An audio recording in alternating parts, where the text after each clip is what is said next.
Hello everyone, चलिए आज chemistry के 3 बहुत ही इंपॉर्टेंट कमर्शियल अल्कोहल्स की दुनिया में डाइव करते हैं। रेडी? Let's go.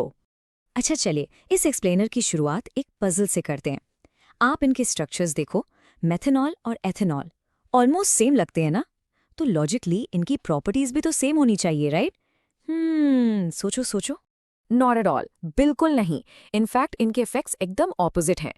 एक है C2H5OH जिसे हम बेवरेजेस में सेफली यूज करते हैं, और दूसरा है CH3OH जो इतना ज्यादा टॉक्सिक है कि ये ब्लाइंडनेस या इवन डेथ कॉज कर सकता है। सोचने वाली बात है, सिर्फ एक कार्बन एटम का फर्क है और इतना बड़ा डिफरेंस। आखिर ऐसा क्यों है? Okay, let's dive into this.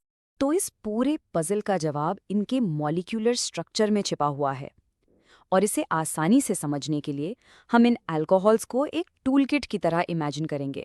चलो बिल्कुल सिंपल रखते हैं। इन अल्कोहल्स को एक टूल किट की तरह सोचो। अब हर टूल का एक खास शेप होता है ना? और उसी शेप की वजह से उसका एक स्पेसिफिक काम होता है। बस यहाँ भी वही कॉन्सेप्ट है। तो हमारे इस टूल किट में 3 मेन टूल्स हैं। पहला, मेथनॉल।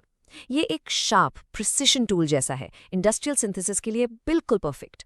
फिर आता है इथेनॉल, जो एक ऑल पर्पस टूल है, सॉल्वेंट भी है, फ्यूल भी है, सब चलता है। और तीसरा है ग्लिसरॉल।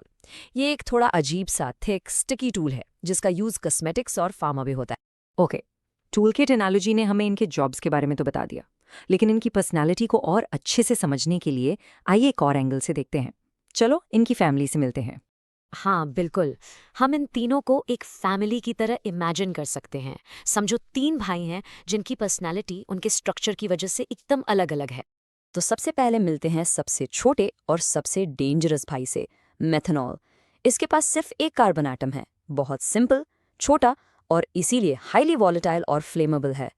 इसकी यही सिंप्लिसिटी इसका सबसे बड़ा खतरा बन जाती है। अब आते हैं दूसरे सिबलिंग पर, वी रिस्पॉन्सिबल अडल्ट, एथेनॉल। इसके पास 2 कार्बन्स और एक OH ग्रुप है, एकदम परफेक्ट बैलेंस। और इसी बैलेंस की वजह से ये इतना वर्सेटाइल है। ये वाटर और लिपिड्स यानी ऑयल दोनों में आसानी से डिसॉल्व हो जाता है।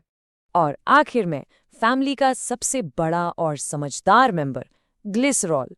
इसका स्ट्रक्चर थोड़ा कॉम्प्लेक्स है। 3 कार्बन एटम्स हैं और हर एक पर एक OH ग्रुप लगा है। ये ढेर सारे OH ग्रुप्स पानी को एक मैग्नेट की तरह अपनी तरफ अट्रैक्ट करते हैं, और दैट्स प्रिसाइसली व्हाई ये इतना विस्कस यानी थिक और स्टिकी होता है। तो अब हम इनकी अलग अलग पर्सनैलिटीज को समझ गए हैं, राइट? चलिए अब देखते हैं कि रियल वर्ल्ड में फ्रॉम टॉक्सिसिटी टू टेक्नोलॉजी इनकी केमिस्ट्री आखिर काम कैसे करती है। Okay, so the crucial point is, हमारे स्टार्टिंग पजल का आंसर यहाँ है। हमारी बॉडी के अंदर मेथनॉल मेटाबोलाइज होकर बनाता है फॉर्मल्डिहाइड, एक हाईली टॉक्सिक कंपाउंड जो सीधा हमारी ऑप्टिक नर्व को अटैक करता है। वहीं दूसरी तरफ एथेनॉल एक मैनेजेबल कंपाउंड एसेटल्डिहाइड में कन्वर्ट होता है। देखा कितना फर्क है? और इनके यही स्ट्रक्चरल डिफरेंसेस इनके इंडस्ट्रियल एप्लीकेशंस को भी डिफाइन करते हैं। हर टूल अपने स्पेसिफिक काम के लिए ही तो बना है। मेथनॉल से प्लास्टिक्स बनते हैं, इथेनॉल को हम बेवरेजेस, डिसइंफेक्टेंट्स और बायोफ्यूल्स में यूज करते हैं, और ग्लिसरॉल वो अपनी हाइग्रोस्कोपिक प्रॉपर्टी की वजह से कॉस्मेटिक्स और मेडिसिन में यूज होता है।